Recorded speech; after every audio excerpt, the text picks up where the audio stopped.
let us let us know. Okay. So just a recap on what we're going to look at a little bit more is about working with parents, supporting our staff teams, really creating that culture of learning in our organizations and beyond. So Jessie's going to look at it within our organization. Louise is going to pick up the baton and look beyond, and looking at so the outcomes as well, and what we might think about there, and data collection. So this is where we left off the last time, really looking at the core, the home visitor in the home with the parent. And I suppose that's really what we wanted to focus on today a little bit, is how we make sure we support that home visitor within the context of their team. Because it really starts with asking questions, be they questions on a form or questions that a home visitor is reading out. The data trail starts there. And what we really need to do, I mean, many of us have worked in loads of different environments and often presented forms or paperwork to parents. You know, I was a healthcare professional and had to do that as well. And I also worked in partnership companies and had to do that. And I know, you know, from the local development companies and partnership companies, we had a horrendous form called an iris form with lots of demographics. And a lot of us often said, you know, can you fill this out? We need it for our funders. And I suppose what we really need to think about is how we equip the person who's actually interacting and at that front line with our parents, because we don't want a phrase like this to come out. This really kind of puts pressure on a family, puts pressure on a parent, puts, you know, an obligation that actually we just need you to do this so we can get money for the service, or we can, you know, and so that's something we really want to avoid, and really empower our home visitors so that they have the understanding as to why we're gathering this information, but also have the confidence to know that this can actually help their practice as well. And as we discussed the last time, Louise introduced us to the concept of big or research and little or research, the fact that we are, as a home visitor, we're learning in the moment as well as what works best for that family and for us in our practice with that family.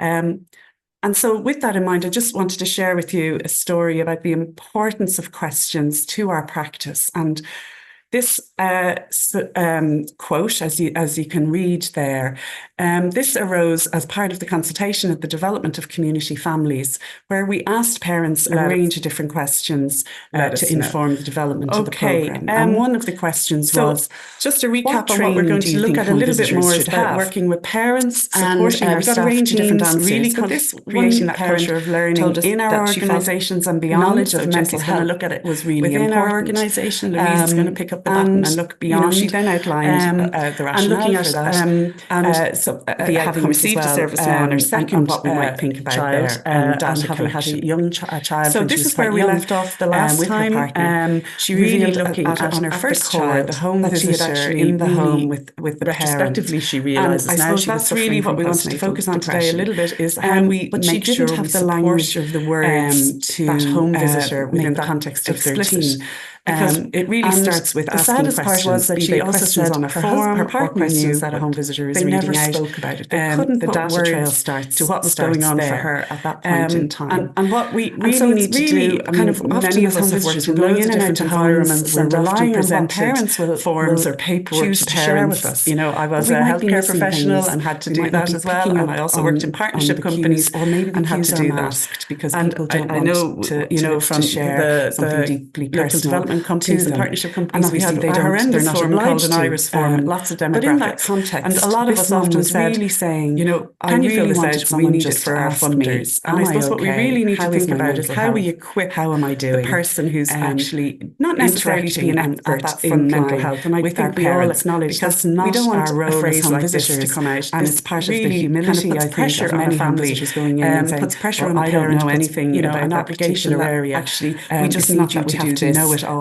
so we can at least we have pay for the service, the capacity of the home visitors to be able to and so that's something we really want to avoid, and really empower our home visitors so that they have the support and understanding as to why we're gathering this information, but also have the confidence really an eye-opener as we share this can actually help the home visiting team as well about why it's so important the last time. Louise introduced us to as a result of this, one of the tools that we have adopted we are as a home visitor, very much learning in the moment, an ongoing process. We started over a long period of time looking at outcome measures and looking at tools and trying them out. And so with that in mind, I just wanted to share with you a story would recommend is the importance of questions to our practice, because in the context, in a safe context, asking parents, as you can read there, trying this out with us and giving as part of the consultation is what we did of community families, where we asked parents a range of different questions. And I just want to share with you some of the feedback that the parents told us from that experience. What training do you think home visitors should have? She saw herself through a different lens. We got a range of different answers. Another mum, a different mum to this mum, told us that she felt wasn't able to find the words she was really important. But by ticking a box on the form, she then outlined the rationale for things were for her. And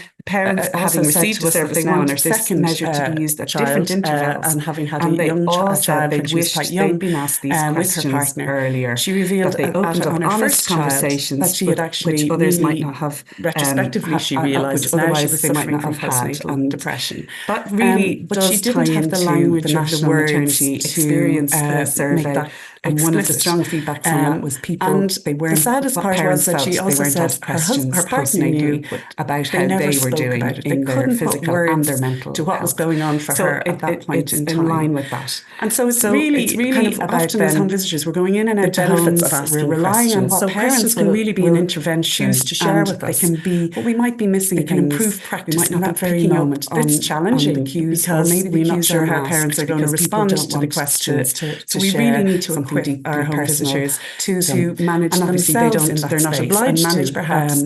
But in that conversations that might arise after those questions, I really wanted someone just to ask me, am I okay? And I suppose it's really how am I doing? As a parent myself of a child, not necessarily to be an expert, very mindful of being asked to fill in multiple forms and not being given any of the sort of follow-up or feedback about how I felt about these forms or what I thought about them. I don't know anything like that. Very coldly dispatched with forms. Have to know which is not the way we at least be advocating you do it. Capacity of the home visitors to be able to each time you fill them out, even though I'd raise my eyes and say, "Oh, here we go again, another form." Support the parent then to access. I've always learned to support. I've always thought, "Oh, I've forgotten about that," or "I've taken my eye off the ball on that." This was really an eye opener as we shared it back to the home visiting team about why it's so important to choose our questions very, very wisely as a result of this. Carefully, one of the tools that we have adopted very much in tune with our parents and the relationships we have, an ongoing process. We started over a long period of time looking at outcome measures and looking at tools, both our practices and trying them out and so on. And one of the things that we definitely would recommend. The other thing about questions, I suppose, trying them out. If there are standardised questions in the context, in a safe context, asking parents in programs, it can promote equity, trying and ensure that all areas are covered. And you're not. This is what we did. So it's a safety layer as well to make sure. And I just want to share with you some of the feedback that the parents we strongly advocate that experience. There's a time and a place. You don't go in and on automatic pilot ask questions. You have to read the room. A different mum to the right time. Check in with parents. Wasn't able to find the words. If it is right, experiencing, it might mean that by ticking a box on the form, she was able to open a discussion. They might need more visits in order then to have the time to address that they want this measure to be used at different intervals. And then the last point is the point that we're all here for. With parents' consent, with their informed consent, that they opened up honest conversations. Can we then use some of this others might have to learn more about the program, otherwise they might not have had data gathering. That really does tie into home visitors are our data gatherers. They're at the front line doing one of the very crucial research, as it were, or learning. Parents felt they weren't asked questions just really stress the importance about how they were doing in their physical and their our home visitors in terms of supporting transparency, in line with their confidence, so it's really and their ownership of why they're doing this. The benefits of asking questions. So questions can really be an intervention, and they can be. Home visitor is nervous about it themselves in that very moment. We have to make sure that because the we're right not sure message how parents are going to respond to the questions. So we really need to equip our home visitors. And I say present themselves because we're in not that space. we're and manage inviting perhaps parents. then the conversations that might arise after those to fill out questions, anything. and we in really terms need to of own that supporting the parent. when we're And I going suppose into, it's really homes. as obviously a the parent most important myself of thing a there child in with additional trauma-informed needs, practice. I'm very And we mindful of may, being asked to fill in multiple we forms really need and to not being given understand how any of the parents sort of may have had follow-up or past feedback about how I felt of about these filling in forms or what forms I and thought how about them negative it may or have been anything in like the that. Very past. And that's coldly something we don't want dispatched to with forms, repeat again. which is not the So way very we much would be advocating you and do just, it. this slide, I But suppose, sums each sums time it you up fill them out, with, even though I we would raise really my need eyes to and have say, here we go again, another form, program of support. I've always learned something. I've always thought, supervision I've and forgotten about reflection that, and or learning, I've both taken my eye off the individually with ball on our that, or coordinators and that, our leaders of our home so visitor programs. it's really about but in that also within our context, team. if we can And I choose suppose our that questions program very, training very is wisely crucial, and very carefully, but that's at very, the very start. sensitively, So we do need and very stuff much on an in ongoing tune with our basis. parents and the relationships we have with the our role parents. of our coordinator as a They go-to can be person, pretty profound profound in in terms terms of of how how we can improve both our practices as home things visitors. haven't gone as you had but intended. you need the to have a experience for space where you parents. can go back The other to your thing about supervisor questions, and I say, suppose, is if there are standardized questions, this is how I within, managed it, having that services and home immediate visiting programs, supervision it can and promote support, equity and ensure that all areas are covered and you're not your missing work in the something. home. So But outside of it's that, then a there's safety so much layer training as well to make that's sure required that every in parent terms is of, I receiving mentioned the same trauma-informed service. Now, we practice. strongly advocate Obviously, that there's a time and a the place. core You of don't all the go home in visiting and programs on is relational automatic pilot, working, ask and it's questions. really You have to important read the room, know if it's the right delivery time, of this check way in of with working parents. must be done in But that relational if way. it is right, it might mean that there are those families now, in terms of kind of there's expertise going on. home visitors They might can need be. more We're not visits in order psychiatrists, then we're not to have the counsellors, time we're to not address experts in mental health. And then the last point but is we do need the to point have that an we're all here awareness for, of with some parents' elements. consent, with their And there's so informed much consent, information there and training, and some of this particularly information in terms to of learn more the about the program. adult mental health. In There's terms of HSE data training, gathering. certainly in terms of. So home visitors And some of the are our wording data gatherers. that They're in on that the front training can be line really helpful in in terms terms of of the very assist crucial training or research some of of it where the we're HSE learning suicide and prevention I just really training, stress the which importance seems of kind what of we need to extreme, put in but place the language and for our the home visitors wording in that terms can of be given supporting can be really transparency, helpful for their people on the front line and their ownership of why they're doing but this. Because as you can see, if home they visitors obviously need to go in know, and have an ask awareness of a families to range fill of in different forms, areas, home visitor is but not nervous about it necessarily be themselves experts in then, all of those areas. we have to make we're sure very that much a gateway the right to message is the being sent support to parents services. as to why these Best forms are practice being in working with families will presented. always be the And I say key presented to because what we're we not need to we're support our home inviting visitors parents with in they terms don't, of nobody this is way of obliged to fill working out and this way of anything. learning. And we with really need parents to in terms own of that consistency, trust, when we're going into responsiveness, confidentiality, checking and back in obviously with the most parents important thing after there around filling in trauma-informed practice. a form And we with may, them. and we that, really need that to trust that you're understand going to how respond back parents to them and may give have them had the past feedback experiences, back, so that it's of not filling we're in forms and how taking negative it may have information been away in the past with a and clipboard, that's something we don't want taking it to off somewhere repeat and never again. sharing it back So to very families. much, So it's really important just to this slide, I suppose, sums it up to look at all of we that really need when to we're have an supporting our home ongoing visitors. program of support. Okay, one thing I should have said at the start, and I'm just going to say again, is we could probably spend a whole day on each area that we're going to introduce. Of our home visitor we're programs, really very much raising but also awareness within our team on all of this. And I suppose that just program training flag, is because crucial. It would be remiss of us not to address but that's at the this start. as part So of we this do session need training stuff the on an importance of ongoing data basis. and data protection and GDPR The role and of so our on. coordinator as a go-to And I person. suppose one of the If you've things come when out we're of the gathering house data, it's and really helpful. things haven't gone as you some had of these, intended. You need to have a space where you can go back to your supervisor and say, incredibly this daunting, happened, and the language is not this is something how that's I familiar managed to it. us. We're not data having that immediate supervision, supervision, and support. all the language is just kind of sort of alien to us. Your work But simple things can be really helpful. But outside of that, then there's so much training as well that's required what is in the terms of information I we're mentioned collecting trauma-informed and practice, having what we call a data map, or what I'm calling a data map. all I'm the not home sure visiting if programs is that's the relational correct working, and technical it's term, really important but that really a map of everything delivery of this way of working and really a must be rationale done for in that why we're relational collecting way. it. Do we actually need and it? to bear that in mind. Now, in what are the terms of limits? kind of expertise, what are the home benefits? visitors Can be from a we're not practice point of view, psychiatrists, we're not what are the limits counselors, from us we're from not learning experts in data, mental health. research point but of view. But we do need to have an awareness for it, of that you some really elements, own that, and there's so much information there, and training. That's really important, and particularly in terms of if you want, so they can understand how you're asking all these training.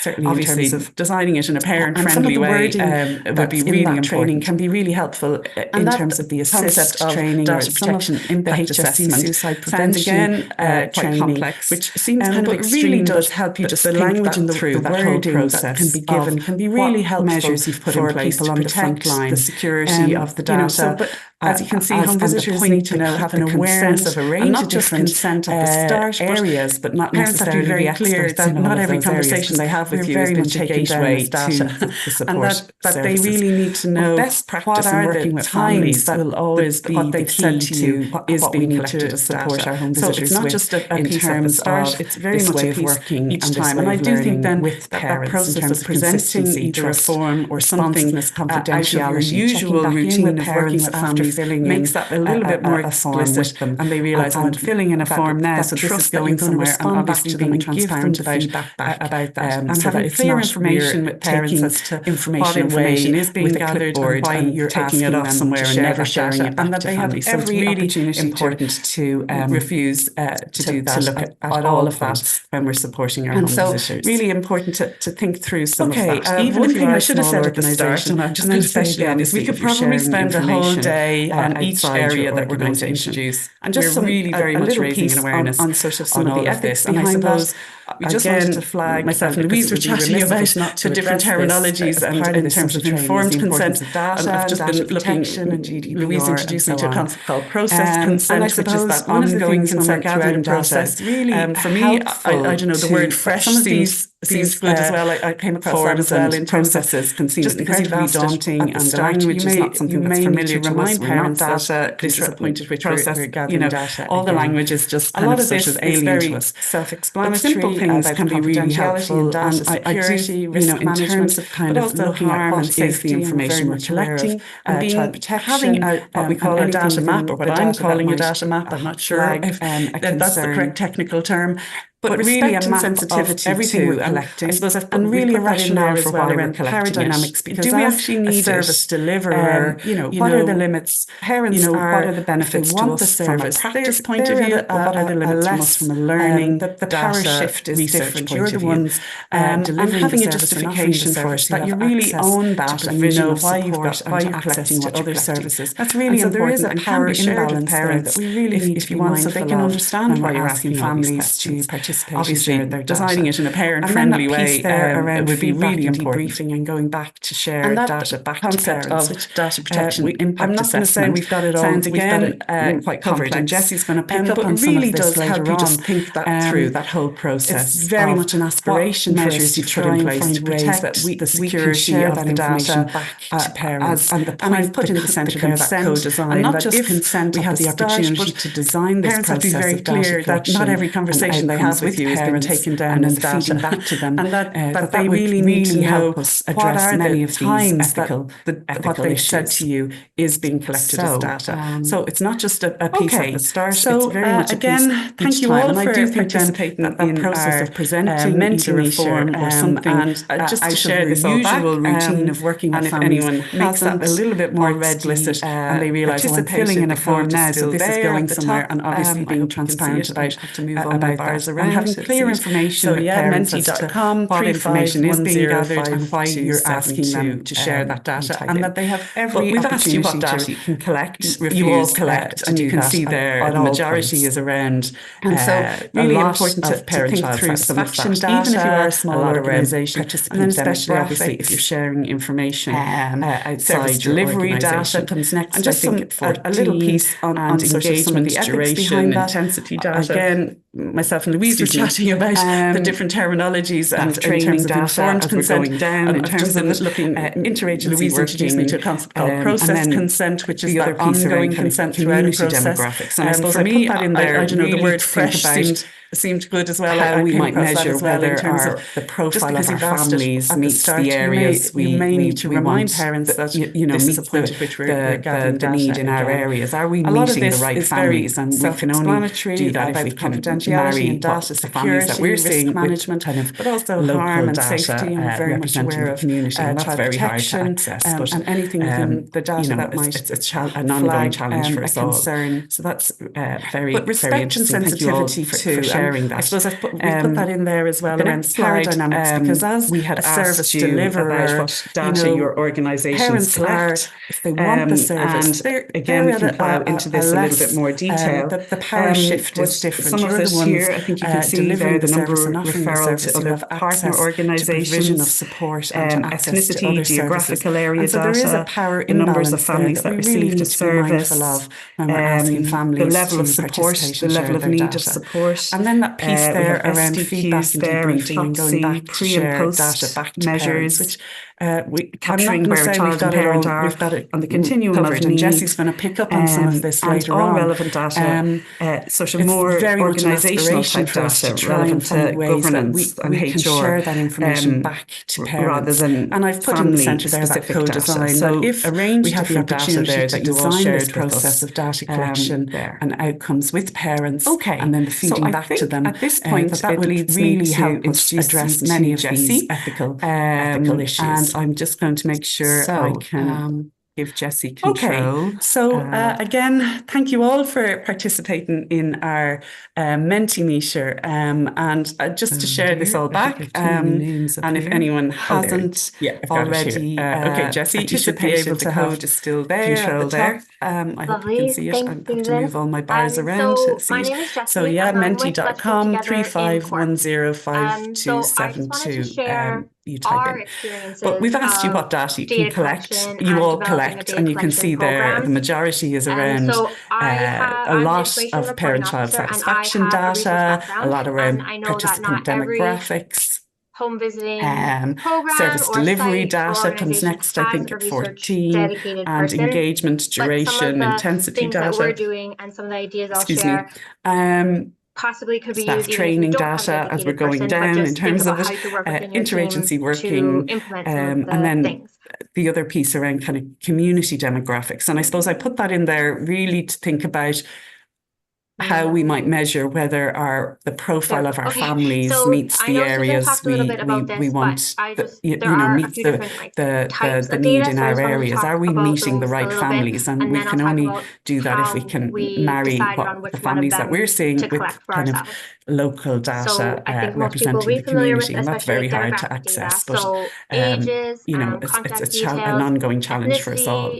So that's very, very interesting. Thank you all for sharing that. We have the next slide, we had asked you about what data your organisations collect. So we use the ABC demographic and again, we can plow into this a little bit more detail. But some of this here, I think you can see there the number referral to other partner organisations. Ethnicity, geographical area data, the numbers of families that received a service, the level of support, the level of need of support. We have SDQs there and TOPSI, pre and post measures, that also applies to our groups capturing where a child and parent are on the continuum of need, and all relevant data, social more organisational type data relevant to governance and HR. Did you like it? Would you recommend rather than family-specific data. So a range of different data there that you all shared with us there. Okay, so I think at this point it leads me to introduce you to Jessie. I think it might have been me, Jessie. Sorry, carry on. And I'm just going to make sure I can give Jessie control. Just a sec.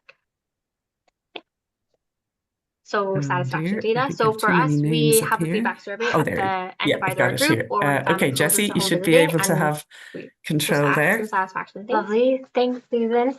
And then outcome data, my name is Jessie, and is sometimes more difficult to capture than satisfaction or the process data. So I know Susan mentioned this a lot of in the first section and developing a data collection. Is anybody better off? did we actually make a difference? So this would be the outcome information data. Reporting officer, and I have a research background, standardized outcome measure. So Susan just mentioned the TOPSI. So is there a change program or site in the or organization has a research and the final one I have is value data. But some of the how things that we're doing is what happened or ideas I'll share to you. So we asked, possibly could we use even if you don't change or on a person, but just think about how you could work within your team to implement some of the. Was that important to you? Does this matter to you? So, is anybody better off, or there was a change, but did it matter to the people actually involved? There we go. Okay, so I know Susan talked a little bit about this, so then I'll just talk about there are sort of different process and types of data. Susan mentioned it's not a sprint, it's a marathon, and then I'll talk about. I know Louise in our last session decided had the picture of like the line, and then it went all squiggly like this, and then went crazy over here. Most people will be familiar with, especially like demographic. It's not just we did this and then this and then this. Contact details, talk about things, and then we have different opinions because we're a team of different people and everyone has different ideas. So for us, like we have, and then we make a decision, registration form. And we have about you make a change and then we try something different and type, so we use the ABC demographic form. It also kind of includes descriptive data. Takeaways. So are you attending antenatal appointments? Do you, if it doesn't work out, are you breastfeeding? Yes, no, those types of things. So for our demographic, and then there's process data, which we have a registration form, inputs and outputs or activities. So this is really just so we get some of our the number of things that happened. How many through the registration form? How many home visits did you do? How frequent were the home visits? And for us, that also applies to our groups as well. So I said we're one of the ABC. So how many we use the ABC did we run? How many sessions? And again, we have a paper. How many people attended each time? So on both we and then satisfaction data. We like to capture what did people think of it? Did you like it? Did you recommend information? So we do ask caregiver 1 and caregiver 2. And then our process data is again like how many people were involved, how many visits. So every month our home visitors and the rest of our team fill out a monthly return. No, so I think it might have been me, Jessie. Sorry, so at the bottom of the home visiting number of active cases in the month, how many visits there were, how many cases closed, and then how many children were involved in home visiting and how many caregivers were involved. So that's just the number of data. So involved. For us, we have a feedback survey at the end of either a group or when a family closes to home visiting, and we just ask some satisfaction things. And then outcome data, which is sometimes more difficult to capture than satisfaction or the process data.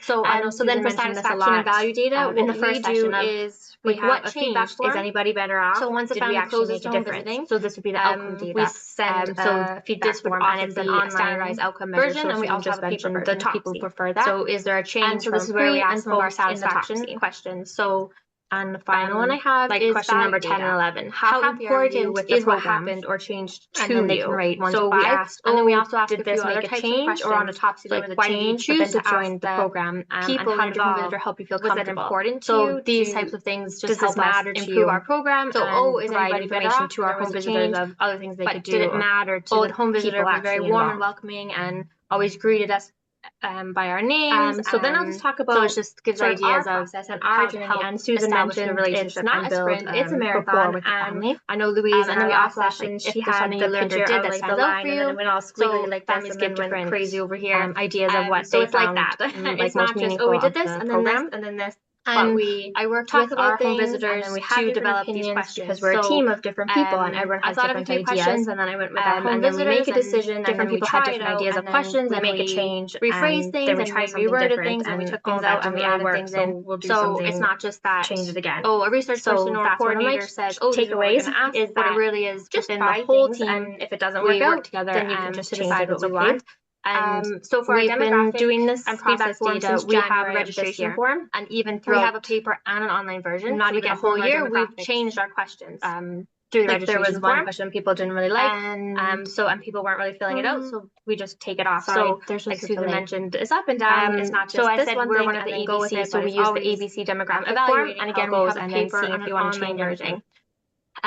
So on both we and then for the outcome data, so again like 2 caregivers measures demographic information. So we do ask caregiver 1 and caregiver 2 together. Our home visitors, and then using our process data is again so the socio-emotional. How many people were involved? How many visits? And so our home visitors every month our home visitors and the rest of our team fill out a monthly return. Enjoy filling it out. They found it similar. So at the bottom the home visiting public health nurses were filling out in the month. And as Susan mentioned, how many visits there were, a lot of families are filling out a lot of forms, and then how many and some of them children were involved in home visiting, and how many caregivers in this scale. So that's just the number of people involved.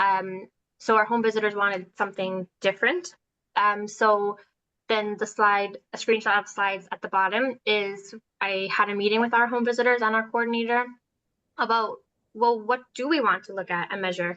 And how can we assess so the then for satisfaction and value data, what we specifically is what would be useful and usable. So once a family closes to home visiting for families, so we send if families are saying they don't like and it's an online version, and we also have a paper version if people prefer that. They're not filling it out. So this is where we ask some of our satisfaction questions. So and it's not beneficial for families if it like question number 10 and 11, how happy are you negativity during a visit, and they can rate 1 to 5. And then we also ask a few other types of questions that like why did you choose to join the program, and how did you mention help you feel comfortable? So we ask these types of things just help us improve our program, opens the door to provide information to our home visitors and a conversation with the family. So the home visitor was very warm and welcoming and get the always greeted us by our names. So as a team, we talked ideas of what we would like help establish the relationship and build.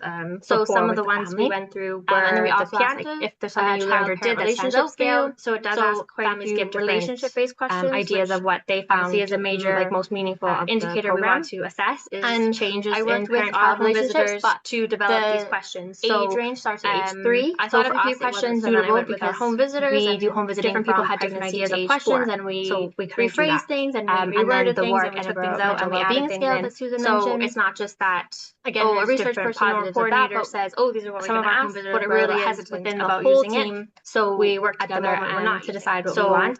And there's just again, like, we've been doing this feedback form since January of this year. Not just that one person even decides to do something and everyone has to do it, but as a team, we're discussing and deciding questions. And then some things we decide one for now people didn't really like, but then we can come back to it later. People weren't really filling it out, it's up and down. We just take it off. So and then the top Susan mentioned is up and down is what we actually decided to use. So we started using that since September of this year. So just a couple months, seeing if you want to change anything. And it more asks from the parent's perspective, I feel and like then for the outcome data, so again, like more of the standardized measures. So we wanted to see how the parents were feeling. When I and then the Piccolo together, our whole video observations, the ASQ SE, which so the we are not using because we don't have the resources to be doing that. Although a lot of families it would be an ideal goal enjoy filling it out. The observation is similar to the ASQ, but it's something to think about and maybe we can take ideas from it. As Susan mentioned, just a lot of families are filling out an idea of our process that we talked about all of our repetitive outcome measures. Some of the questions in this scale, and then we just discussed the pros and cons and feasibility.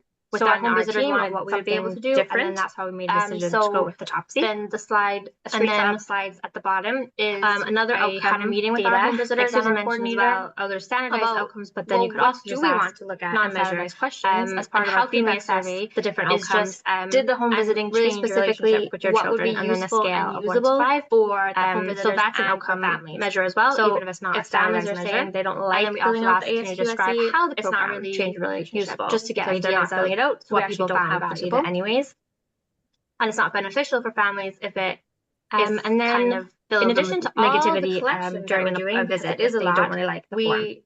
So we also want ways back with our team because our measures can be used in practice. Doing the data collection with the families.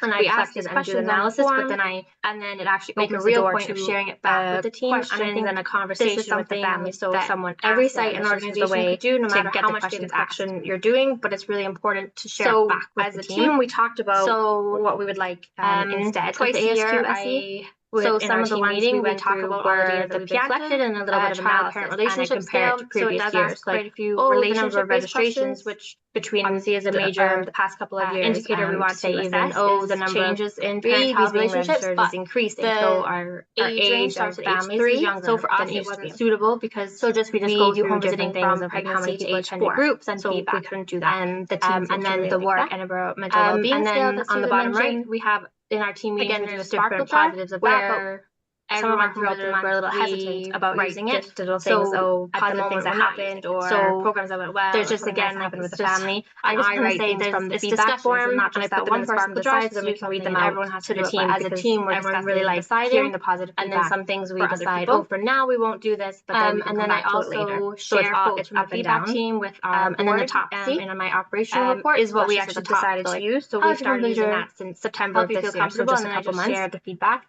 And then the bottom left is part of my monthly operational report that goes to our board. I'm able to do like this. I just shared the numbers. So this was the process data, the inputs, outputs. And then the number of sessions we've had or the video observations. So I share it back. We are not using many ways as I can that we don't really have the resources to be doing that, although it would be an ideal gold standard of having the observations. So we collect all the data, something to think about, and maybe we can take ideas from it. Use the data to inform practice. That's a big part of it as well. So it's not just collecting the data, different outcome measures. There was a few other ones.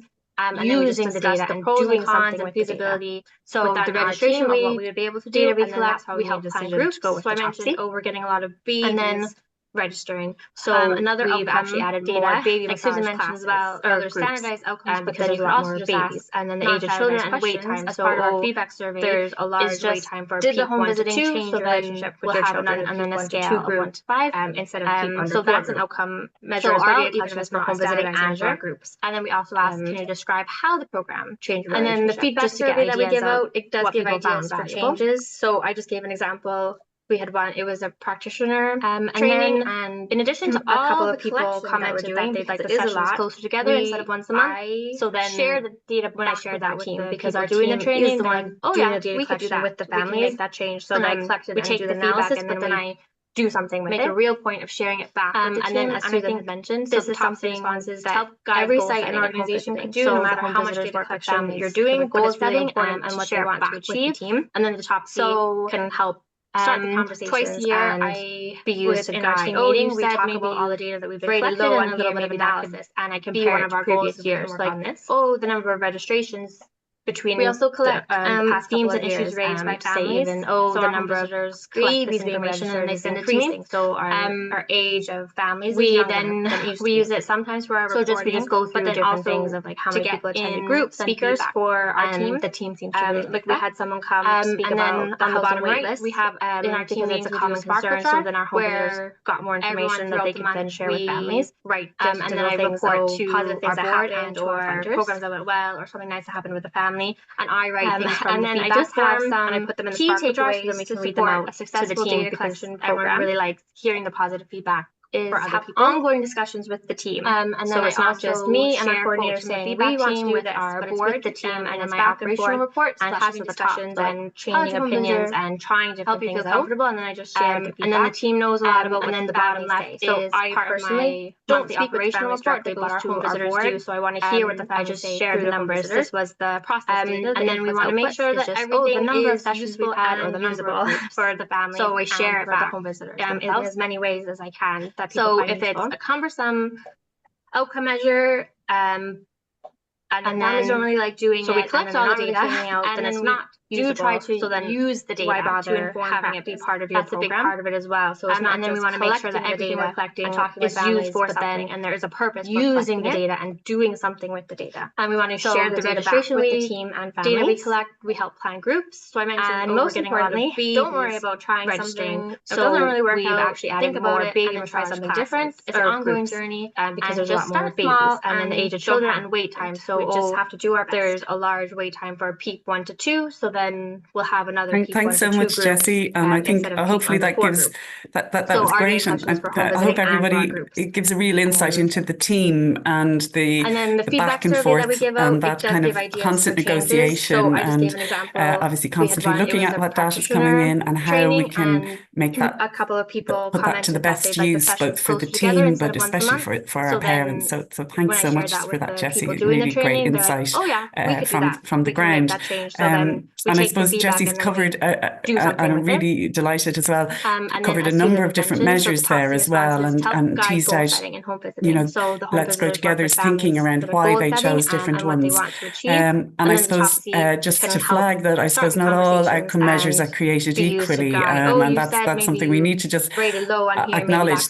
For some, there are costs involved, both in terms of the licenses and also the training. For others, Jessie mentioned mentioned, collect this information and they send it to me. You know, you kind of have standard questions that you ask everybody, we use it but for maybe they don't reporting, have the same psychometric properties as other tools or for other measures, which have been like we had tested for their reliability and validity in terms of making sure they are actually measuring what they say they're measuring. Like if it's a parent stress thing, that they're actually measuring parent stress, and that it can be measured, used with a variety of different people and different people as the interviewer, the people presenting it.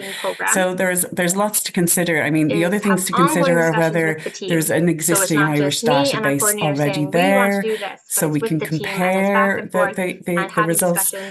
Obviously, those measures that do have psychometric properties would have a sort of an average score for a certain population. So that's what's really helpful. You can kind of see, well, where are we against that average? And usable. And then the wording, because as Jessie mentioned, there's huge benefits to those questions we word ourselves, and they can be standard wording and format that we might use within our team or across sites, but they may not have the psychometric properties. But just to be careful then, because sometimes we can ask questions in a leading way, and we just have to be really mindful of that. So there's a lot to consider when we're talking about that. And what I didn't mention there were those observation measures, and Jessie touched on that as well with the piccolo. And I think for many of us in this age range, in this space, the area of attachment and parental sensitivity and caregiving. Thanks so much, Jessie. And I think hopefully that gives that area is so hard. I hope everybody gives a real insight into the team and form-based measures for that, and a lot of the constant negotiation and obviously constantly looking at what data is coming in and how we can or observation. But that requires training, constant support, supervision, and thanks so much funding for that, Jessie. for Really the licenses as well. So it's just to flag that there's a range of different considerations there when you're choosing I'm really delighted as well. Measures. Covered a number of different measures there as well, and aware of it. It was developed by CES. Let's go together and thinking it has highlighted those different all ones. the outcome measures, and I suppose that have been used in Irish published research. Not all outcome measures are and created so there's a whole equally, range of guidance. That's something you need every to time you search a measure. Acknowledge you can find for out some what age range costs it's for, what it actually measures, the licenses, whether there's and Irish also data the training, and where to access that. For others, Comparison. Jessie mentioned. So it's a great tool developed by Ruth Geraghty. You know, you kind of have standard questions. I'm not sure that if you it's ask going to be expanded upon. Maybe quite a while ago with psychometric properties as other tools or other measures, which have been, really tested for their resource. Reliability and validity in terms of making sure they are actually measuring what they say they're measuring. Like if it's a parent stress thing, that they're actually measuring parent stress. Back to our Mentimeter, and I want to apologise because I didn't word this question very well, and different because I asked everybody does your organisation presenting have a CRM so or there's lots to consider. I mean, the other things to consider are whether we fill there's out an existing Irish database is an already electronic there, system. so we can obviously compare that would include the Excel spreadsheets or using SharePoint. Obviously, those but they aren't that do have psychometric CRM properties system would have a sort of an so what a average CRM score system for a is certain very much population. So that's what's really helpful. You can kind of see where are we focused on against client that, relation average management or and then the wording, because but it's basically as Jessie following a person there's huge benefits in our case those parents and their children. Those questions and we word ourselves, a range of different and they can be standard wording and formats that we might use that you would within have our team or across sites, but they may not have the psychometric properties. But just to be careful then, because sometimes you can ask questions in a leading way, and we just have to be really mindful of that. So there's a lot to consider when we're talking about that. And what I didn't mention there were those observations measures, and Jessie majority of people have said they have a CRM system. I think for many of us an electronic system, but obviously when we drill down into that area, a lot of people have said Excel, parental sensitivity, and SharePoint, caregiving, and which responsive caregiving wouldn't be the that same. area. There's lots of other CRM systems. There are very few in terms of kind of sort of form-based measures for that, and a lot of the sort of familiar with the best practice tools some people have their own video CRM systems developed, but that requires training, program is support, supervision, and specific funding resource centres for the licenses as well. So it's just to flag that there's a range of different considerations there when you're choosing outcome measures. And just to flag this resource, if people aren't aware of it, it's developed by CES. Katrina, it has collated all the outcome measures Katrina's going to share that have been used in Irish published research. And so there's a whole range of guidance system there. Every time you search a measure, you can find out what age range it's for, what it actually measures, whether there's Irish data and where to access that for comparison. So it's a great tool developed by Ruth Garrity in CES. I'm not sure if it's going to be expanded upon. This was quite a while ago. Ruth developed it. But for nerds like us, you know, it's a really helpful resource. CRM system. And unfortunately, in so now we don't have a researcher. I'm just going to move on because we have to get to our breakout room. In the future. Back to our Mentimeter, and I want to apologise because I didn't word this question very well, because I asked everybody, does your organisation have a CRM or an electronic system? So of course, anything we fill out on screen is an electronic system. So obviously that would include Excel spreadsheets or using SharePoint, but they aren't technically a CRM system. And so what a CRM system is very much a person-centered system, or focused on, it's called client relationship management, or there's different wordings put to it, but it's basically following a person around an individual, in our case, parents and their children, and attaching a range of different information to that file, almost like putting a paper file that you would have had in a filing cabinet on an electronic system, and attaching various points of data to that, either flow data about how many visits you've had, or manually going in and entering in specific data on that family. So a majority of people had said they have a CRM system or an electronic system, but obviously when we drill down into that, a lot of people had said Excel in relation and SharePoint, you know, which wouldn't be the same. But there's lots of other CRM systems mentioned there in terms of kind of Evid, One Touch, which I wasn't familiar with. As Jessie said, it's definitely a journey. So some people have their own CRM systems developed, and obviously the Speak program is one that's specific to the family resource centres. The next step for us was to start. So you know, so it's great to see, you know, there is stuff happening out there, and that's great. And so I'm going to now invite Katrina to come, and Katrina's going to share, I suppose, the journey we've been on in terms of developing a CRM system for community families. So Katrina, I don't know if you're there. And then earlier this year, we started to use our standardised checklists. Hi, Susan, I am here. Great stuff. I'll leave you to it. Gather information. I can move it on for you. Pregnancy, 6 weeks. Thank you, Susan. And actually, it was very interesting to hear Jessie from a researcher. I suppose parents really and her what was very surprising on a CRM system. Parents really enjoyed in community families. We don't have a that process. Maybe that's in the last 2 weeks, we started to use some of the psychometric measures. Yes, the word journey has been used was another couple of times already today. And possibly in October of 2023, we started our CRM journey. Parents. At that stage, we were community mothers, and in a few minutes later, community families was coming on board, and the CRM system was specifically designed just move for on to the next slide, for community families. So it helped us, I suppose, transition from community mothers to the CRM system. So because previously we had been using CRM system paper-based really ensured for us we moved to the CRM, and lots of change of our new program for us. So obviously we've been as an going through a organisation transition from community mothers to community families, and because the CRM system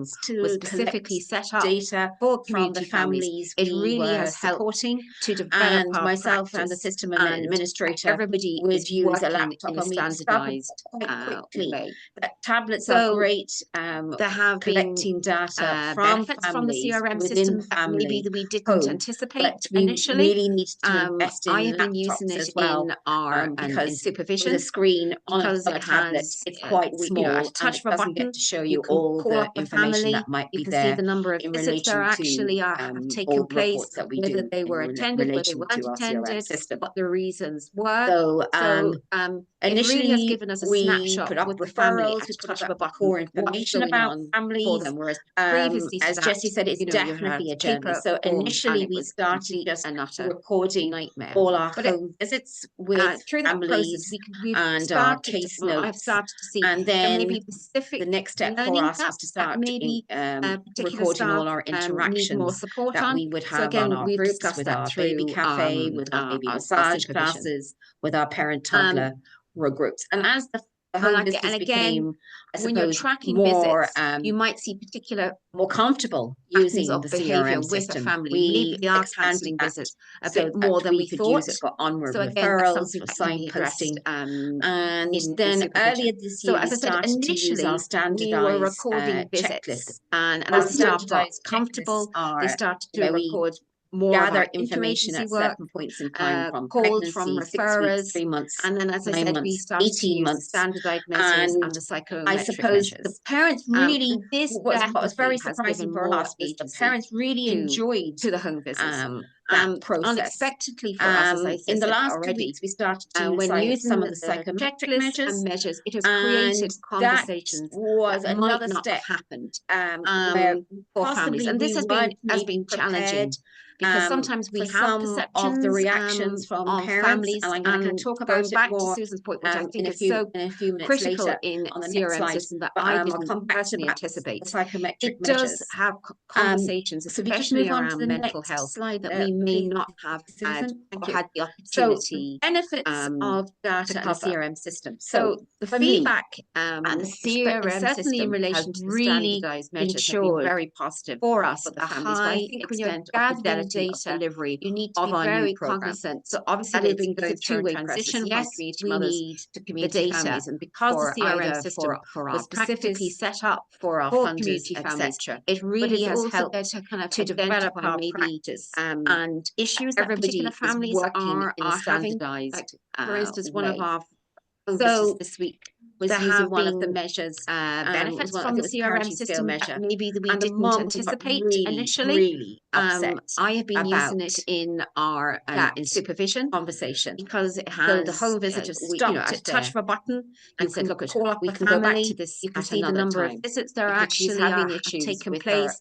whether they were attended, whether they weren't attended, and what the reasons were. Maybe we were a little bit too forceful. It really has given us a snapshot with our system, at a touch of a button, but really on for them, whereas it was a case of that we stopped at their paper and forms, and it was complete and utter gave the parent the time that she needed. We've started, and yes, that measure can be used at a later date. Learning gaps that maybe particular staff challenges need more support on. So again, we've discussed that through so you could call that a particular challenge, but as an organisation, a CRM takes time. We never anticipated the amount of time. You might see it was going to take patterns of behaviour with a family. Personally, as a manager, I felt a bit more than we thought. For me personally, something to know how the system works. So knowing how to put.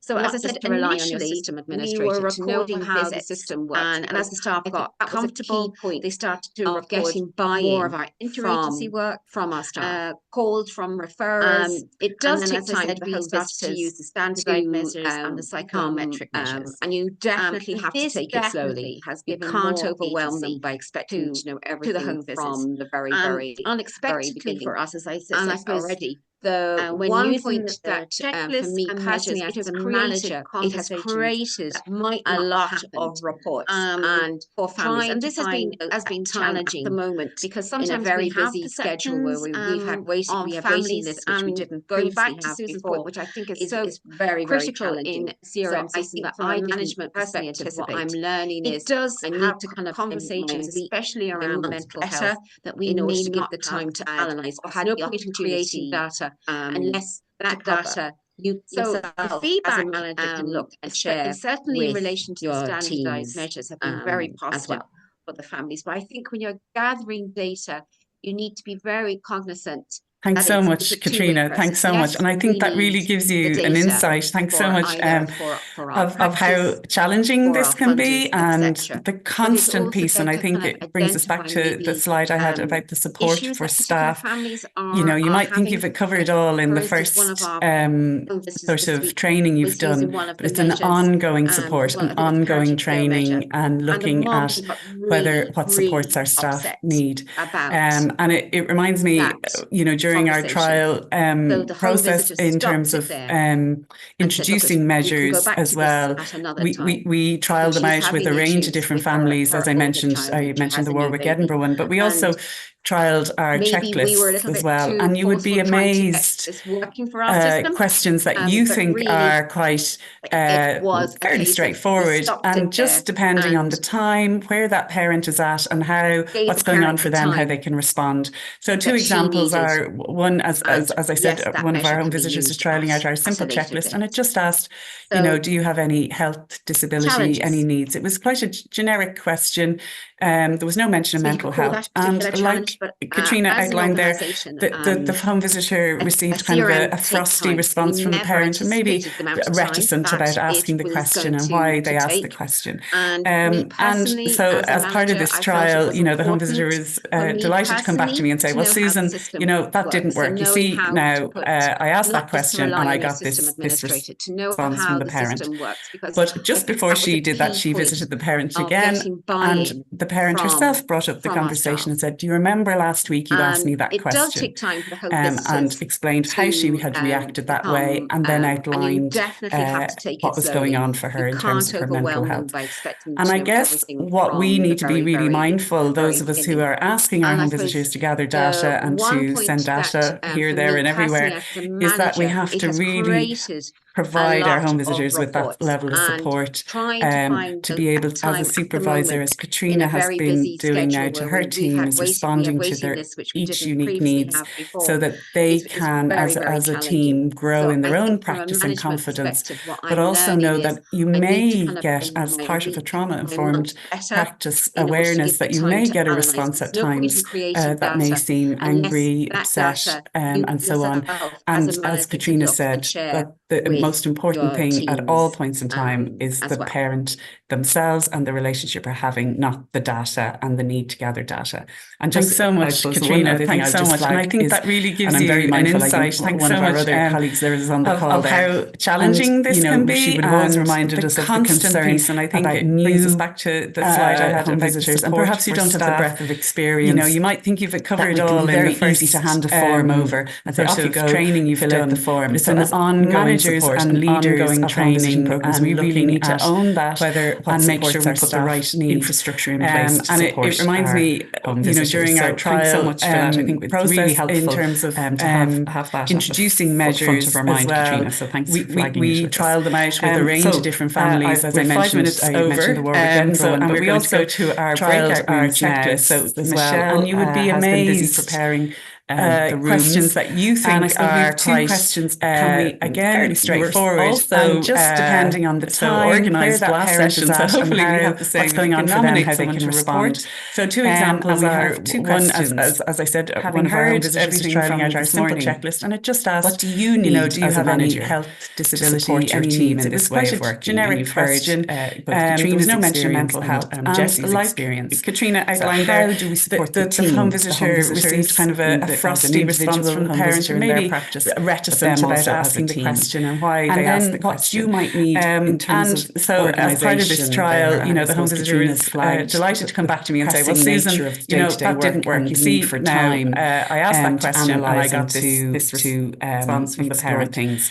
But what just before she did that, she visited the parent again, and the parent herself brought up the conversation and said, do you remember last week you asked me in mind, I wonder if you could all take a screenshot maybe of it, or reacted that way, and then outlined, so you have the questions to hand when you go into your rooms in terms of her mental health. And we're going to ask Michelle, and I guess what we need to be really mindful, those of us who are asking our home visitors to gather data and to send data here, there, and everywhere, is that we have to really 20 minutes provide our home visitors with that level of support, your feedback.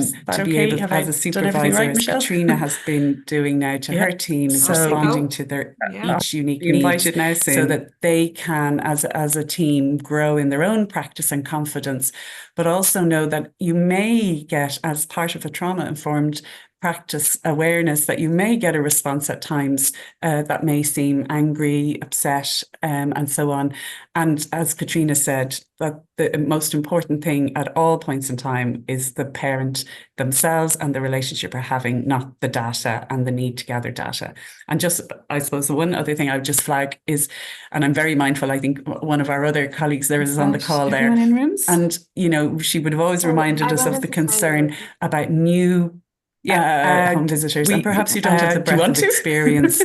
I think that we can be very easy to hand a form over. Just a bit of a break. Fill out the form. So as managers and leaders of home visiting programs, we really need to own that and make sure we put the right infrastructure in place to support our home visitors. So thanks so much for that. I think it's really helpful to have that at the front of our mind, Katrina. So thanks for flagging it with us.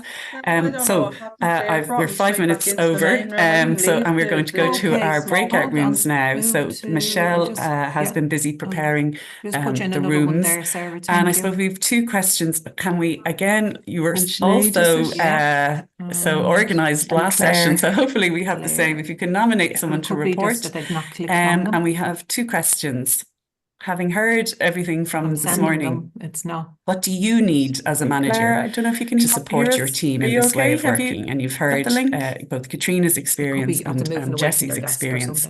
So how do we support the team, the home visitors, as an individual home visitor in their practice, but them also as a team? From breakout room and one, then what you might need in terms of organisation there. I suppose Jill, Katrina's flagged the pressing nature of day-to-day work and the need for time to analyse and to we had a really explore things. So what do you need as a manager for your organisation to support this way of working? So with those two questions in mind, I wonder if you could all take a screenshot maybe of it, or take a camera photo of it, so you have the questions to hand when you go into your rooms. And we're going to ask Michelle to break us up, and let me just check what time we come back at. I think so. If we come back at 20 past 12, that gives us 20 minutes. And we look forward to having your feedback. Is that okay? Have I done everything right, Michelle? For a CRM system and for measuring or introducing new measures. Invited now soon. For families, or will time be taken away from something else? And around that, prioritising time was really important. Time for regular coaching and reflective supervision with staff is up there for number one. And then the allowance of time really became topic of discussion as well, around whether it's from funders or the Home Visiting Alliance or ABC or whoever we're reporting to, that kind of acknowledgement of allowance of time is there as well, because that will lend to the quality of data being recorded, because people will have the time to give it. Do you want to? I think we'll probably give us a bit of a break. But you're more than welcome. Do you want to pop into it? As well, but that continuous room for training at regular intervals to really not only focus on the outcomes, but also focus on the practical part, that evaluation that the CRM data can give us as well. Brought me straight back into the main room. I didn't leave the small room. And then on to the second question around what do we need as a manager for our organisation as a whole to support this way of working? And Sinead, is it? And for some home visiting sites, they're already using CRMs, and sometimes changes can happen without notification. So changes to a CRM and being notified. Claire, I don't know if you really can hear us. Are you okay? Have you flagged them changes the link? That can help people do their work a little bit more easier. Again, and the coaching and reflective supervision for managers and coordinators. Maybe in order for them to from breakout room 1, please. Staff and their team. So that's Alice, Debbie, Eva, well, of course. Jill, Lisa, and agreement Margaret. of realistic. Yeah, I'm going to give kind of. I suppose we can all get carried away with measuring. So we had a really good conversation. All the information we can from the family, but there needs to be in terms of more established an element of realism with it as well, of what's achievable, and that kind of lends itself to a conversation around. So really, when we spoke about what do we need as managers or coordinators to support our teams, tools with families, that time has a big quality of home visiting, you relationships at times. Just before the breakout room, talking about time as well, and I suppose we broke it down into different parts around. And a question that came up was, will there be extra time allocated, let's say, whether it's for a CRM system and for measuring be able or introducing follow that measures to really give it for families, or will time be taken away from something else and around a definite representation of the outcomes for that family moving through the program. Time for regular coaching and reflective supervision with staff. Lots of, you really got there. Number one. And then the allowance of time. Really became I told them to shout at me if I forgot around. So really comprehensive feedback. So loads of great questions that I certainly don't have answers for, and that are great to have for us to flag. And I think you've hit on everything as well, because that will lend to the quality of data. Just really great feedback and great questions. Have the time to give it. That deserves. Thanks so much, room 1.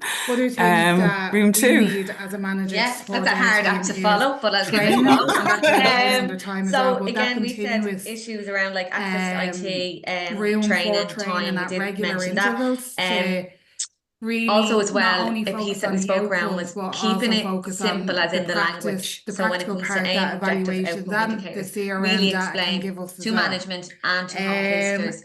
What do we mean? Did we say? And then on to the second question, like, around what do we need? We said about bringing the team along, like, because realistically the home visitors are in the homes every week, for and some like home sites they know they're already best in the sense that like sometimes changes can happen without notification this week, if you get me. So changes to a CRM and so really important to bring the team along. Really it's a whole piece of work, and also then including that can help people do other management, board management as well. Again, going back to time, and that they will have a great understanding and reflective supervision for what managers spending their time on and the reason why. In order for them to we spoke about building it into the, I suppose, the culture of the organisation.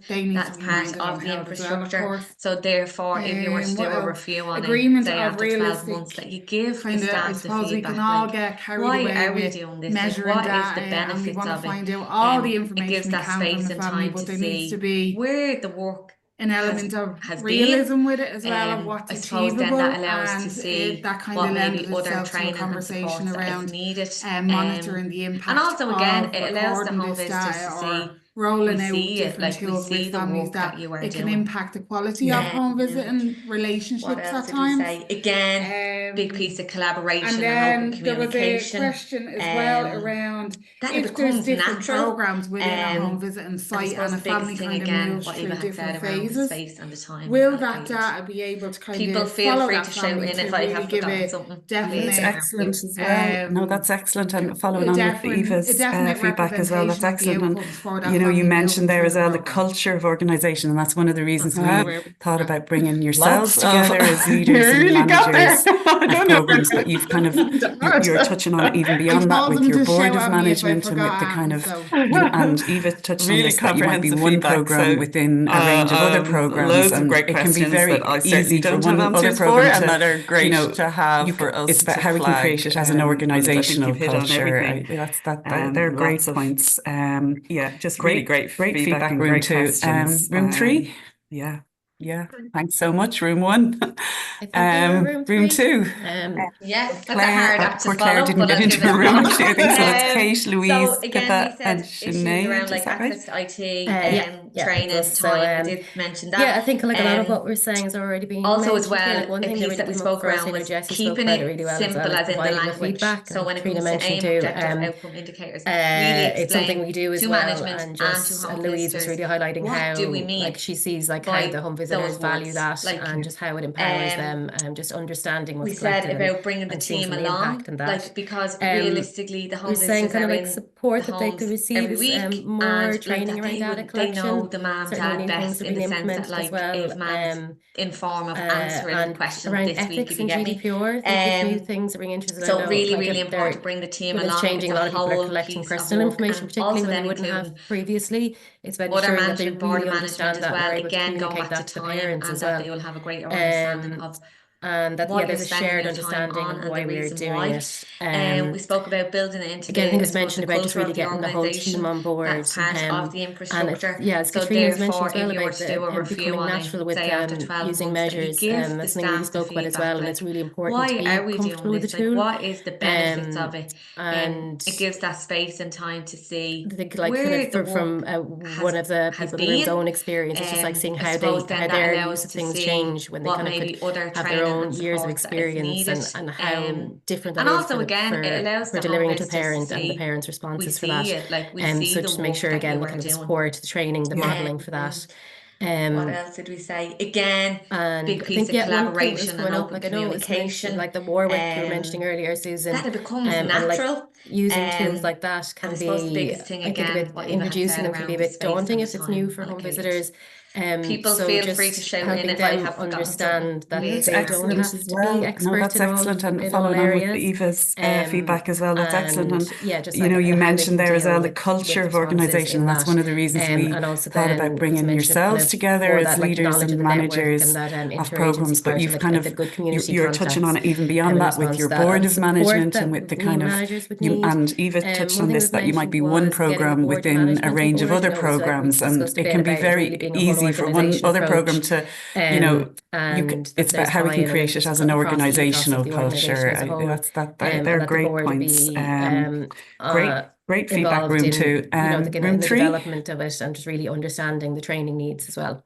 So I think we were room three. If anyone else has anything that I've missed, Claire, poor Claire didn't get into her room actually. I think so. That's Kate, Louise, Pippa. Excellent. And I think you've reiterated that natural and the comfortableness with it, and that ongoing piece as well. I think mentioned here, like one I think you're right, and it's just we can never anticipate how a parent is going to react to a particular question, be it on a form or be it something we do as well. You know, and again, we've had experiences from some of our like sites. I think some of them might be here. A simple question about even healthy eating can evoke a whole conversation you never thought would occur.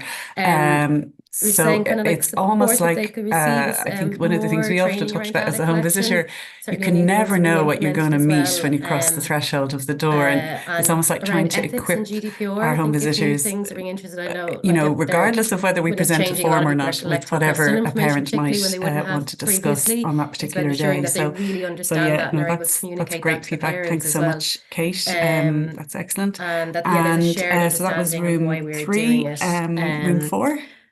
Again, I think it was mentioned about just really getting the whole team on board. Here. And as Katrina was mentioning as well about the becoming natural with using measures, that's something we really spoke about as well, and it's really important to be comfortable with the tool. Touched on by some of the other teams, but you know, understand, like kind of from one of the people in the room's own experience. It's just like seeing how their use of things change when they kind of could have their own years of experience, and how different that is for delivering it to a parent and the parent's responses for that. So just make sure again the kind of the support, the training, the modelling for that. Understanding how it will help the families, and you know, have a positive one thing that was coming up, like I know it was mentioned, like the Warwick you were mentioning earlier, Susan, and like using tools like that can be, I think, a bit introducing them can be a bit daunting if it's new for home visitors. So just helping them understand that they don't have to be expert in all areas. And just like how they can deal with responses in that, and also then as mentioned, kind of for that like knowledge of the network and that interagency part and the good community contacts in response to that, and support that new managers would need. One thing that was mentioned was getting the board and management on board. I know it was like we discussed a bit about it really being a whole organisation approach, and that there's buy-in and it's just across the ethos of the organisation as a whole, and that the board would be really involved in, you know, in the development of it, and really understanding the training needs as well. Also, so I think, if anyone else has anything that I've missed there? Around data collection, you know, it doesn't need to be done on the very first visit. No, that's excellent. Excellent. And I think you've reiterated that natural and the comfortableness with it, and that ongoing piece as well. I think you're right, and it's just we can never anticipate how a parent is going to react to a particular question, be it on a form or be it, you know. And again, we've had experiences from some of our sites. I think some of them might be here. A simple question about even healthy eating can evoke a whole conversation. Thanks so much, and you've touched on lots of different things there. Obviously, very practical things about administration support. I think one of the things we often talk about as a home visitor, and time you can never know what you're going to meet when you cross the threshold of the door. And it's almost like trying to equip and it goes in tandem with the theme, you know, regardless of whether we present a form or not, whatever the parent we try to instill is not producing forms on the first visit. So yeah, that's a great feedback. You know, I think that's a really good point in terms of just allowing the relationship to form. And you know, in the first, we can be. And I think, you know, we can always get caught up in the moment of having to get the information. So again, we constantly remind for some of our checklists that it's a conversation, it's not a thing that has to be done. I think you mentioned, somebody mentioned box sticking. So it's about equipping, isn't it, really, the people at the front line knowing, and Katrina touched on that in her presentation, about you don't need to come out of the home with the form filled. The most important thing is to come out of the home and know that your relationship with the parent and that their situation is intact. So yeah, lots of great points there. I'm probably talking too much, so I'll go on to room 5, please. That's Carol, Debbie, Imelda, Jill, Lauren, Eileen. You know, it's not just a box ticking exercise. Hi, Susan. I'm talking for room 5. I feel like it's the Eurovision. This is the jury. With the family. Anyway, so we had 4 headings really that we kind of had talked around, and the first one was funding, and that just continued funding for a system to be developed and supported. To be able to help out with the data collection.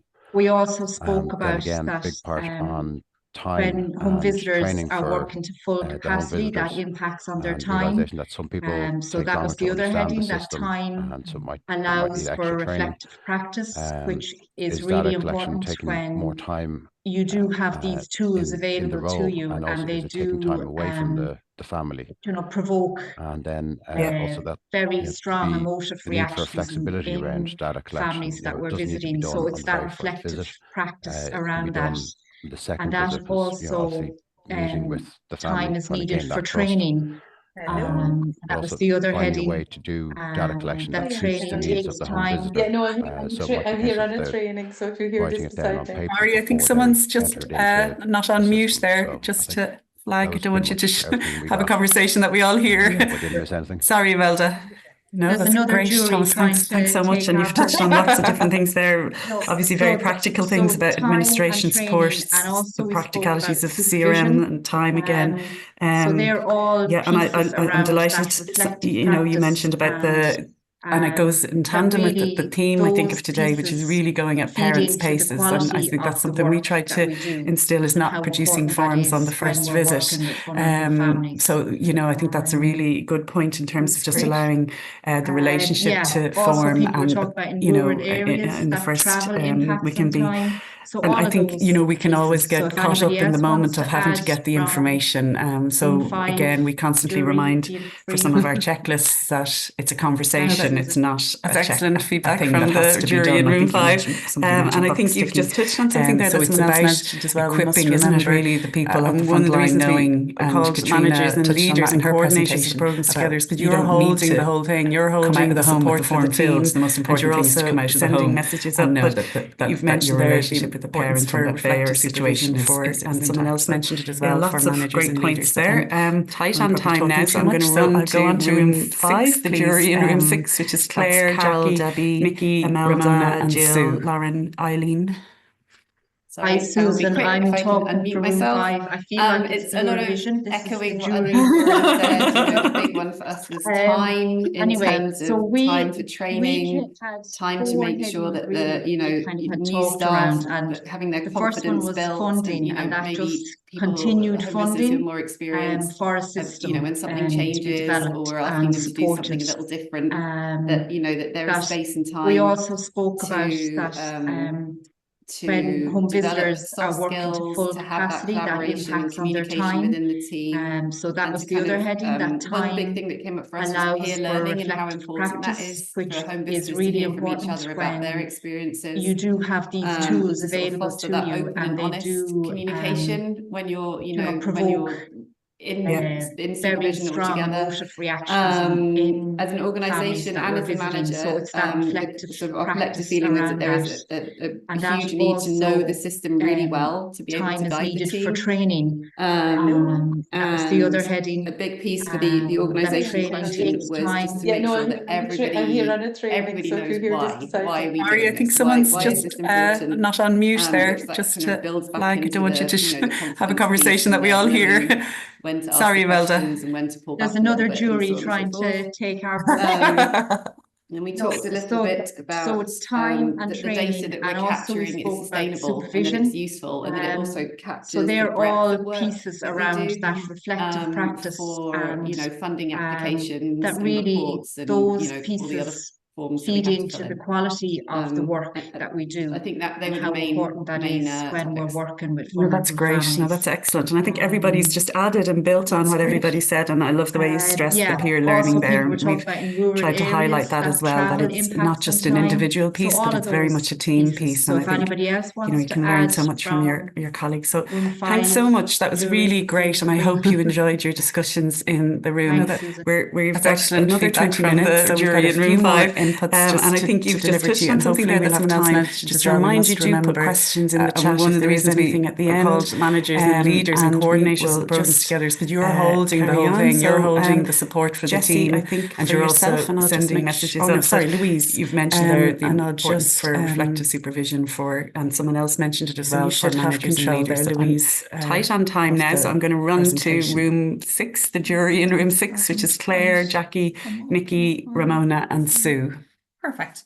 Brilliant. And I'll just try and be aware of time. I'll be quick if I can unmute myself. It's a lot of echoing what others have already said. The big one for us was time in terms of time for training, time to make sure that the new staff having their confidence built, and maybe how do we people, work home in visitors this kind of more way, or experienced, what kind of system are we co-creating when something together? changes, or asking the them to do diagram that I something have here, I've actually played around it in lots of different ways, and I'm not sure it fully represents what we wanted to share and stuff as well, because in some ways I think families and learning should be at the centre of all of this.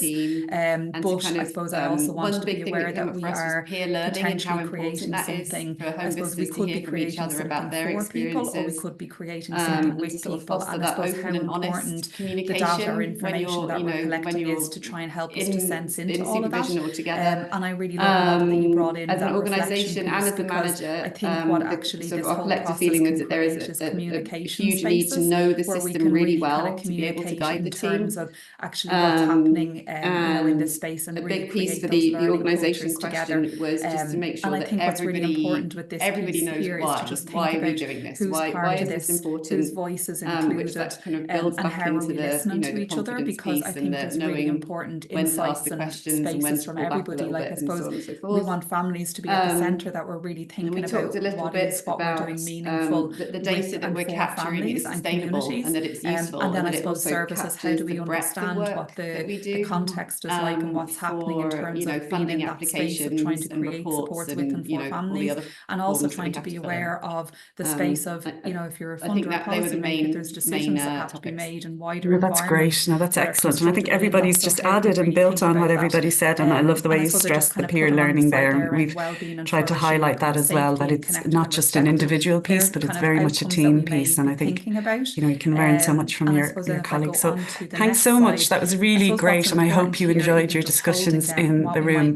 We've got another 20 minutes, so we've got a few more inputs just to deliver to you, and hopefully we'll have time. Just to remind you, do put questions in the chat if there is anything at the end, and we will just carry on. So Jessie, I think for yourself, and I'll just make sure, oh no, sorry, Louise, and I'll just well-being. Has a child helped to reach their child? So you should have control there, Louise. So it's helping us to think about, did we reach somewhere? But what we also don't want to forget is what might we have noticed on the way, and the context and the process, and that. And I think it can be really helpful to think about and that as well. So I mean, if we have a story really then start off about, I was asked to kind of share a little bit around the situation, and then the end, and finally this is what happened. To try and do pretty much all of the story, but it is very much aspirational. Outcomes can be really important. But I think it is really important as well to think about how do we work in this kind of way, or what kind of system are we co-creating together.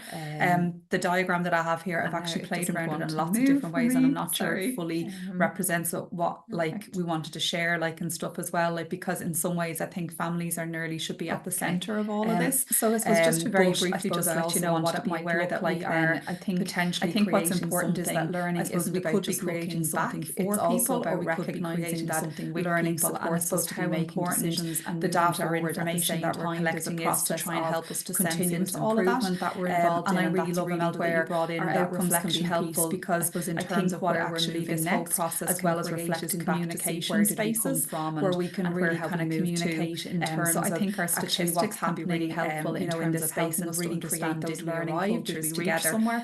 But I think also what's really important with this piece here is to just think about something that we've been trying to play around with is kind of undertaking and how are we listening to each other, because I think it's really important inside trying to look at that piece from everybody, like I suppose bringing in different voices to be at the centre, that we're really thinking about what we're doing home visitors and that themselves, so that we can really understand what was important. And then I suppose services, how do we understand what the context is like, so that we can really share our learning in that space of trying to understand more about that. And also trying to be aware of the space of, you know, if you're a funder or policy making, Susan might have mentioned the last bit in wider environments that are constructed within that. So how do we really think about that really comes in, that it's, and I suppose I just kind of put along the side there around well-being and flourishing, or here and now we're there, but it's trying to add in some of that kind of outcomes that we may be thinking about. And I suppose then if I go on to the next slide, I suppose what's important here, even just holding them, what we might mean by learning, I suppose our statistics or our outcomes can be really helpful. Thanks so much, Louise. Sorry, we're playing around with the remote control here. So thanks so much. And I think Louise has just hit on that really important piece. And I think we've learned an awful lot. Did we reach so much can happen for a family that's beyond your control, that's happening outside in the system, in the wider context. So it's helping us to think you know, it could be about referral rates in your, you know, even the current, you know, crisis in recruitment of PHNs can have a huge knock-on impact as to the outcomes you might likely want to have an impact to deliver on. So I think that piece of co-inquiry, inviting our wider stakeholders into our learning to try and understand why things are happening is crucial. So thanks so much for that, Louise. I'll try and Jessie, see if you would like to take control there, and it's over to Jessie, and Jessie's going to just touch on that piece that we've tried to reiterate throughout, which is how we include families. So Jessie, are you okay there? Okay. Thank you. So I suppose just to very briefly just let you know what it might look like then. I think what's important is that learning isn't about just looking back, it's also about recognising that learning supports us to be making decisions and moving forward at the same time. There's a process of continuous improvement that we're involved in, and that's really where our outcomes can be helpful, I suppose, in terms of where we're moving next, as well as reflecting back to see where did we come from and where have we moved to. So I think our statistics can be really helpful in terms of helping us to understand, did we arrive, did we reach somewhere? But I think also what's really important is that context and meaning, and something that we've been trying to play around with is kind of undertaking co-inquiries with different groups. And this is very much still aspirational, but just trying to look at that space of bringing in different voices, whether it's from families or communities or home visitors and that themselves, so that we can really understand what was important. It's not just about did we get there, but really trying to understand on. So like consultations, so that we can really share our learning journeys together and to understand getting different people's opinions and having them try something out and what's really happening, and then give feedback and then try out something with changes, and then up to the top of doing with, so more of an equal partnership. And I think this is where so co-design and co-production, that it's understanding some of that context, that it's not just about so we were this here is and the now ladder we're there, of like, but it's oh, trying to add co-production in is some of that the context highest into at the pieces top, but and recognizing you would also have to think about what's of that. realistic and I'll hand back over and to feasible Susan to do, I'm and very aware like of time, different so. projects or programs or groups or things you're doing could be appropriate at a different level. Thanks so much, Louise. So it's not to say sorry, we're playing around with the remote control here. So thanks so much. And I think Louise has just hit on that really important piece. And I think we've learned an awful lot. Is what's appropriate. So much can happen for a family that's beyond your control. That's happening outside in the system, in the wider context. It could be about referral rates in your, even the current, crisis in recruitment of PHNs can have a huge knock-on impact as to the outcomes you might likely want to have an impact to deliver on. So I think that piece of co-inquiry, inviting our wider stakeholders into our learning to try and understand why things are happening is crucial. So thanks so much for that, Louise. Paper and online forms, or try and Jessie, see if you would like to take control there. And it's over to Jessie, and Jessie's going to just touch on that piece that we've tried to reiterate throughout, which is how we include families. So Jessie, are you okay there? We're doing them, but it's not in visit one. So now I'll talk about work on the goals and build a relationship, and then bringing the families and caregivers are involved in so then other things like we have a parents forum, so along the way, so questions about things, or we're developing something new, or we want to try a different group or program, we can bring it to our parents forum. So that's more of like engaging and co-designing on the ladder. So I'll just share this. It's called having different focus groups. Like, oh, we want to have put the link questions for more information thing, like, oh, we're doing a new forum for something. I can bring it to the parents forum and do focus groups to get their feedback and engagement. So it just kind of outlines, and then social media is a great way to reach families as well. So this would be more of like educating and informing and educating, and we're sharing the information about our doing registration information, or we're sharing but just doing to people and events from our partner organizations, recipients of tips, like information given to them, or making people fill out a form. So this is another way to then doing families, more like engaging and involving, and also important to like make your documents accessible. So make sure that any form or like active engagement are easy getting different people's opinions and having them try something out. And we do research here, so we write research summaries that are written for families, and then up to the top of doing with, so more of an equal summaries of documents or policies. So co-design and co-production. We have, but like our privacy notice is like, it's a long policy, so I wrote a one-page summary, but for families, so that's more accessible. So that's just a way to reach for families and feasible to do, and like different projects or for those who do research. So we are doing with researchers from the university sometimes to do research at different levels. So we like to ensure that family members should be at co-production with them, or families being involved in engagement and focus groups, because some their voices more of a consultation or even research, but also in designing. So it's important not to strive for everything to be co-production. So just my key takeaways to support everything successful, but think about what's for data collection appropriate for what you're working on. Think about which rung on the ladder and then would be appropriate. And then you could also think about ideas of how you can reach or you are going to be attending at the different levels. How would you like to be consulted or involved? Like I mentioned, so we don't need to mention a lot, especially aiming for co-production on during home visits and group. So the questions, but think about what would actually be appropriate for that topic, and even like paper to reach out to families in multiple ways, a paper form, and then a home visit you have with the family, parents form or different options working with different people. I've actually value it. Don't just have it and say we have it in the breakout like a checkbox, but we're not actually listen to what they're saying and see how you can incorporate their ideas and opinions and what the outcomes are doing them. But it's not in visit one. You get to know the families, like it's been mentioned, work on the goals and build a relationship. It does take time and planning and commitment to actively engage. So then other things like we have a parents forum. So if we have questions about things or similar to my something new or we want to try different, is don't worry about trying something. We can bring it to realizing it's not really working. More and then think about different ways co-designing on the what you want to do. And then having different focus groups. Don't panic. Oh, we want to have questions about a specific thing, like we're doing a new form for something. Thanks so much, Jessie. And I think the concept of co-production is referenced in Ireland, but in like the UK, in Scotland and Northern Ireland, there are co-production hubs. There's a whole infrastructure dedicated to co-production. And Northern Ireland has produced a huge number of documents in the health service as well around co-production. There are some links at the end in terms of resources if people are interested.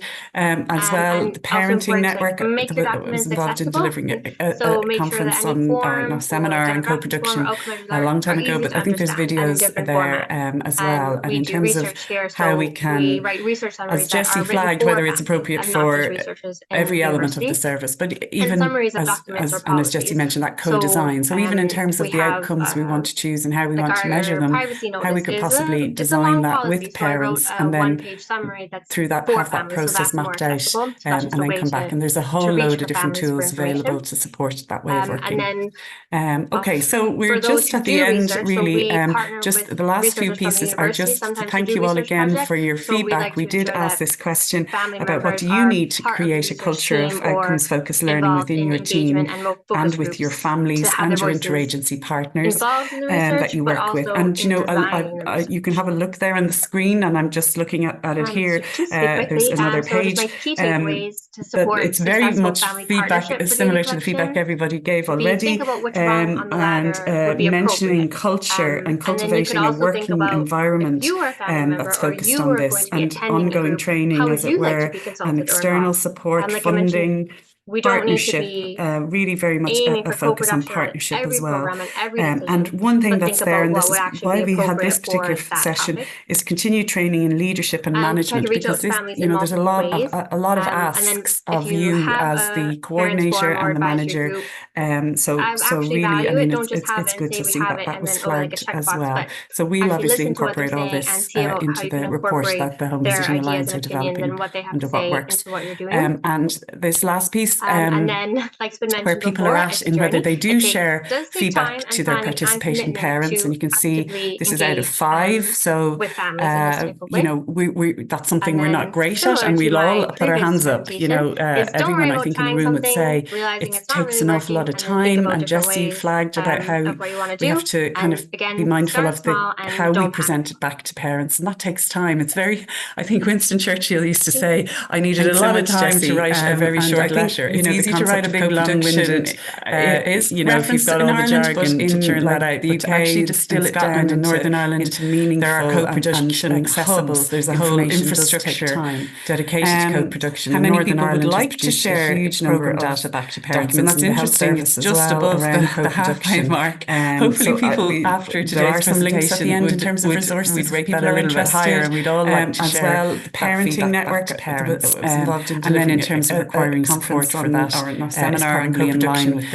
a long time ago, but I think there's videos there. So thank you to those who did fill in that Mentimeter at the start, and it'd be really interesting to do that Mentimeter again after the session, really, every element of the service. But you might think on things, and as Jessie mentioned, that co-design. So even in terms of the outcomes we want to choose and how we want to measure them, and we have a few minutes for questions and answers. And I think, sorry Louise, I did move the cursor, my cursor, to check what questions might be in the chat while you were presenting. So I'm just having a look here, and I don't know. So we're just at the end, really. Just the last few pieces are just to thank you all again for your feedback. We did ask this question about what do you need to create a culture of outcomes-focused learning within your team and with your families and your interagency partners that you work with. And, you can have a look there on the screen, and I'm just looking at it here. There's another page.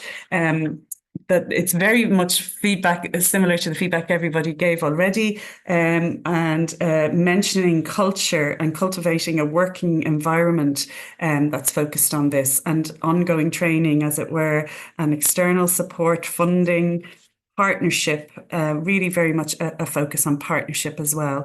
And one thing that's there, and this is why we had this particular session, is continued training in leadership and management, because this, there's a lot of asks of you as the coordinator and the manager. So really, I mean, it's good to see that was flagged as well. So we'll obviously incorporate all this into the report that the Home Visiting Alliance are developing under What Works.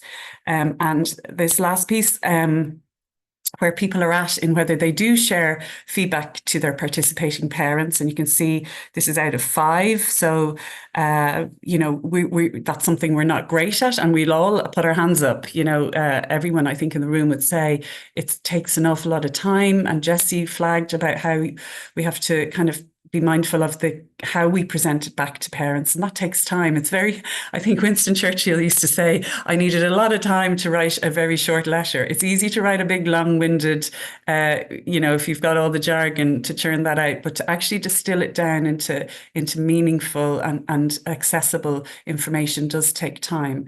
How many people would like to share programme data back to parents? And that's interesting. It's just above the halfway mark.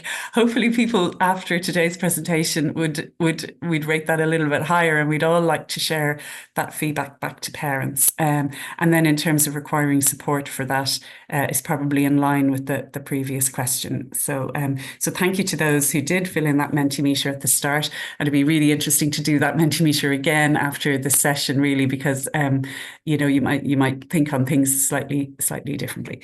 But that brings us to the end, and we have a few minutes for questions and answers. And I think, sorry, Louise, I did move my cursor to check what questions might be in the chat while you were presenting.